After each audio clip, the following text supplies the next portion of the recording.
In today's video, I'm challenging myself to do something a bit different, something that's not within my normal comfort zone, and hopefully something that will produce some different kind of images. I hope you'll enjoy it.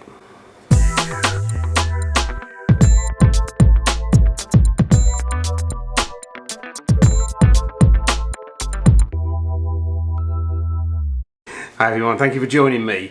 So in this video I'm starting the first of my self-set challenges. Now I wanted to do something that was different to what I normally do, something that isn't within my normal skill set.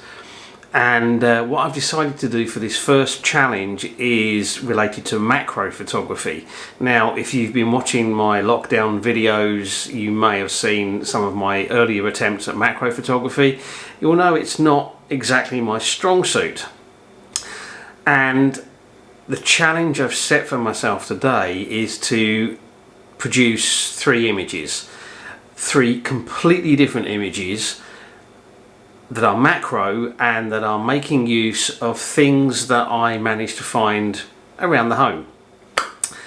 So I'm going to have to get searching and see what I can find. I hope you'll enjoy the video. If you do and you're not already a subscriber, please consider hitting subscribe. And if you're already a subscriber, thank you very much. I really appreciate that. Anyway, search time.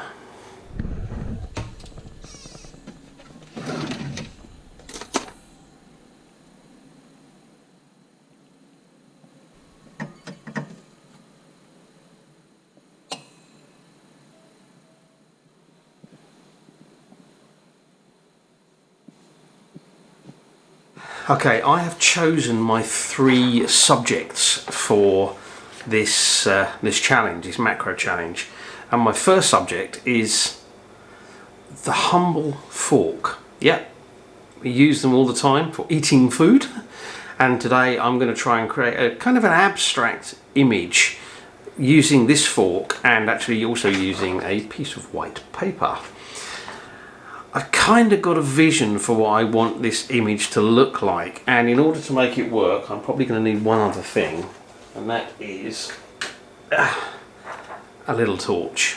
I've got two torches actually. I've got this one and I've got this one, and I'll play around and see which one works the best. So let's get started with photographing a fork. Okay, I've got set up, and all I've got is the fork sitting on a piece of white paper with the tines kind of pointing up towards the lens. I've got the 50mm lens on with the 36mm macro extension tubes, and all I'm trying to do is get basically the points sticking up out of a white background, because the depth of field is obviously going to be very shallow, and that's going to mean the background is going to sort of fade away.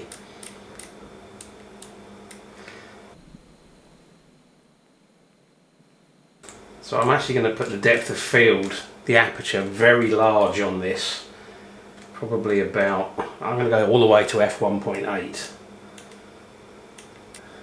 Now as things stand I've got 1/40th of a second, but I've got a torch, and what I'm going to do is shine some light on the scene so that I get the shadow of the tines of the fork on the paper, but I've got to try and keep the actual spot of light out of the scene.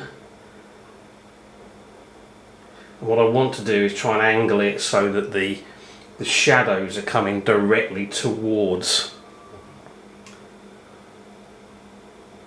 Yeah, it's quite tricky to do actually, coming directly towards the bottom of the frame. Okay, 2-second timer.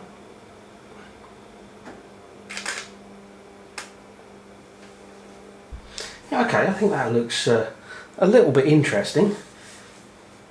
On the screen on the camera it almost looks as if because of the shallow depth of field, as if the points are kind of pushing through, breaking through a surface. I think it'll go black and white, and don't know.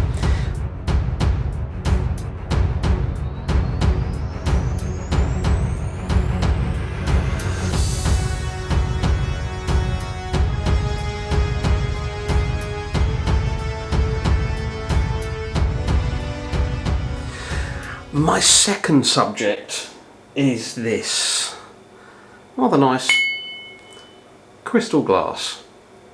Doesn't get used very often, but it's got these beautiful sort of sculpted patterns on it, and I'm thinking getting right in close, extreme macro of some of those patterns, and again perhaps using one of the torches to backlight it might actually bring out some of the colours, because when you actually get some light on this, it's got all beautiful reflections and it actually has little sort of colourful areas coming out.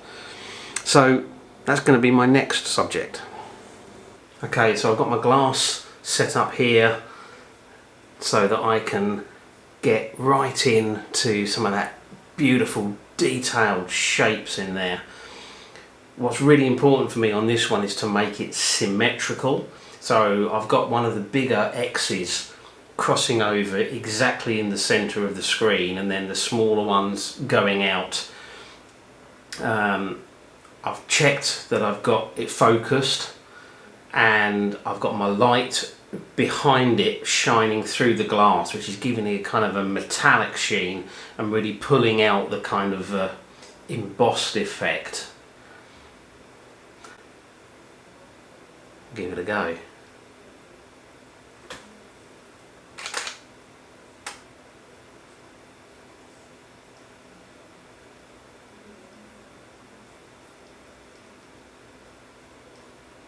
Yeah, well, it's kind of interesting actually.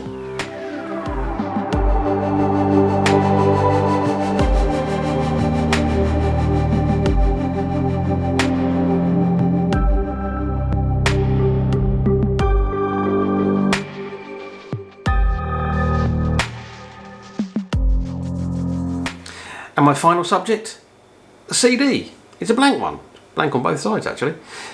It's never been used, and the great thing about CDs is if you get them in the light, you get these lovely kind of rainbow patterns coming out on them, great colours. So I want to make use of that, and what I think I want to do is, because the CD on its own is going to be pretty boring, is I'm going to stick some water drops on there and see if I can get some water drops with all those colours coming through and reflections and all the rest of it coming off of this CD. And well, we'll have to see what we can do with that. Okay, so I've got my camera pointing straight down. It's absolutely vertical onto the CD, with the light coming in from the window creating some nice kind of rainbow patterns on here.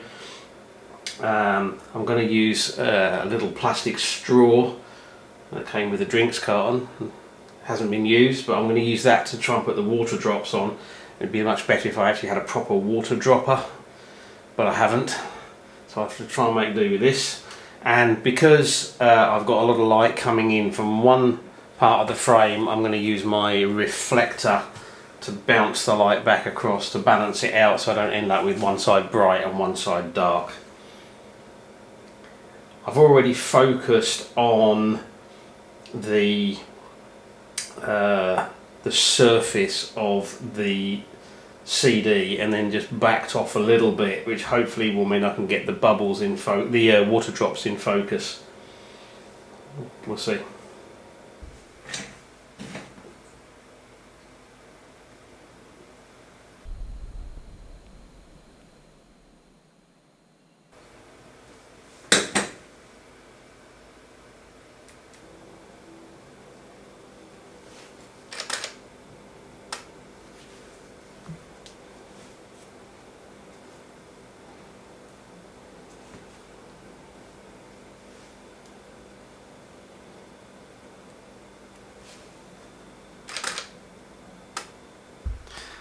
I've got a few images there that might look okay. I'm going to have one more go just putting several drops on and seeing if I can just get a nicer pattern.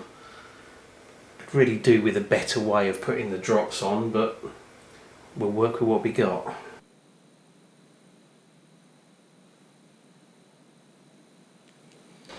quite like the idea of that, one big one and one small one.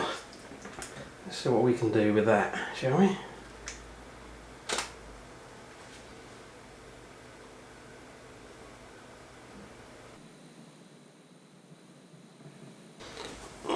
Get the reflector.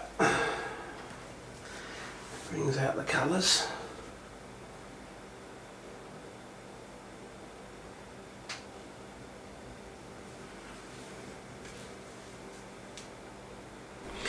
I didn't realise until I got the image back on the computer that there were actually 3 drops, not 2.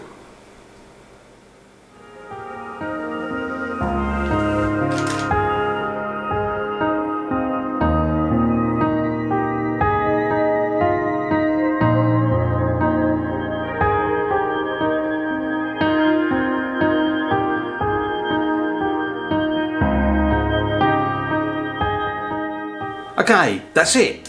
3 images, 3 completely different images, all macro, and that was my challenge. Have I succeeded? I think some of them are quite nice actually. I'm quite happy with that as an afternoon's work, and I hope you've enjoyed watching it, and I hope you've liked the images. If you've enjoyed this video, please consider hitting that thumbs up, give it a like, share it on social media, and of course don't forget about a subscribe button if you're not already a subscriber. Let me know what you think. I'd love to hear what you're doing during this difficult time, during this lockdown period, to keep creative. And as always, I really appreciate you taking the time to watch, so thank you very much. And until the next video, stay safe, stay healthy. Bye.